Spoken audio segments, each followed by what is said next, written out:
hirit na naman tayo dito sa Unang Hirit.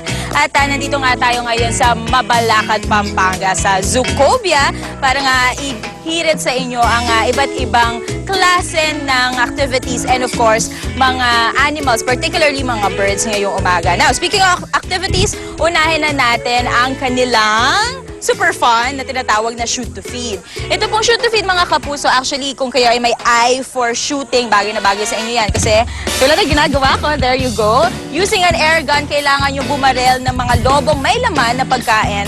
At yun nga yung gagamitin para mapakain yung mga gansa. O diba? Mukhang enjoy na enjoy at intense naman yung aking ginawa kanina. Alright. Now, bukod dyan mga kapuso, meron din silang ayan, meron pa rin shoot to feed. And actually mga gansa yung papakainin dyan mga kapuso. And maganda rin siyang bonding activity kasi 3 slots yan. So pwedeng sabay-sabay yung gawin yan kasama na inyong mga friends. Now bukod dyan mga kapuso, ayun kanina napakita na natin, meron ding giant slide. There you go. Now, yung giant slide, sabi nila, may taas daw yan na 3 stories, if I'm not mistaken. And this is good for mga kids kasi yung kanina yung shoot to feed for medyo adults yun, ina-advise. Pero itong slide, bagay na bagay yan sa mga bagets. Although yung nakikita natin na nag-enjoy dyan, not so bagets na. Pero bagay na bagay yan sa mga bata. Okay, bukod dyan sa mga pinakita natin activities, eto na. Tulad ng sinabi ko, ibibida natin this morning actually ay talaga mga animals from the aviary world o yung mga ibon. So, dahil ibon nga pinag-uusapan na natin, unahin na natin yung pinakamalaking ibon sa buong mundo, ang mga ostrich. Ayoko magiging masyado, tumiting siya sa akin. Okay, ang ostrich nga yung pinakamalaking bird sa buong mundo na kayang umabot sa 9 feet ang taas. At siya rin ang tinaguri ang pinakamabigat na ibon na kayang bumigat up to 150 kilos. So halos sa 3 kabambigasan pag pinagsama-sama. Pero despite the weight mga kapuso, alam nyo ba na sila rin ang pinakamabilis daw na 2-legged animal. So never underestimate the power of the ostrich. Na bukod sa pinakamalaki, from pinakamalaki nga po, ito naman tayo sa maliit and cute na bird. Yan naman yung tinatawag nila na Bengalia. Now, itong Bengalia, mga kapuso, sabi nila, there you go, di ba? Very cute yan. Sabi nila, nanggaling daw ito talaga, ang kanyang origin ay from Africa.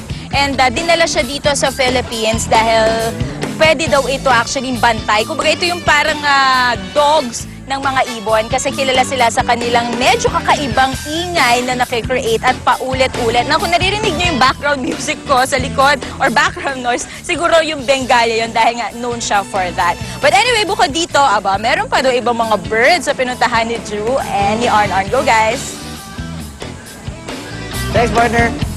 Ano, natatakot ako. Kala ko tutukain ka na ng ostrich. Pero anyway, pumasok naman tayo dito sa loob ng aviary. Okay?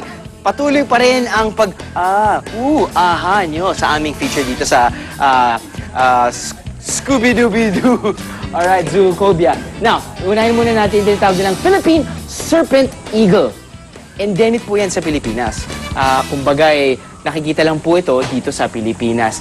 Pag makikita niyo yung pangalan, Philippine Serpent Eagle, pinapangalanan po ang mga ibon based on their characteristics. Now, serpent kasi ang kanilang balahibo. At bukod pa dyan, nanunuka sila at nagiging hinuhuli din nila ang mga ahas. Okay, punta naman tayo ngayon dito sa tinatawag ng Harrier Hawk.